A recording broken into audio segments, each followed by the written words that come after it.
৫ই আগস্ট গণঅভ্যুত্থান ও স্বৈরাচার পতন দিবস উপলক্ষে কুমিল্লার লালমাই উপজেলা যুব দলের উদ্যোগে আনন্দ মিছিল অনুষ্ঠিত হয়েছে। শুক্রবার বিকেলে লালমাই উপজেলা যুব দলের সদস্য সচিব মাহফুজুর রহমানের নেতৃত্বে মিছিল বের করা হয়। এদিকে মুন্সিগঞ্জের গজারিয়ায় ট্রেইলারের ধাক্কায় দেয়াল ধসে শারাফত নামে ৭ বছরের এক শিশু শিক্ষার্থী নিহতের ঘটনায় বিক্ষোভ মিছিল ও মানববন্ধন অনুষ্ঠিত হয়েছে। শনিবার জামালদী বাসস্ট্যান্ড এলাকায় ঢাকা চট্টগ্রাম মহাসড়ক অবরোধ করে বিক্ষোভ ও মানববন্ধন করেন তারা।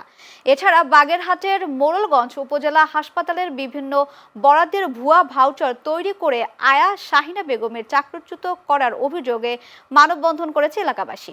শনিবার হাসপাতাল চত্বরে মানববন্ধন অনুষ্ঠিত হয়।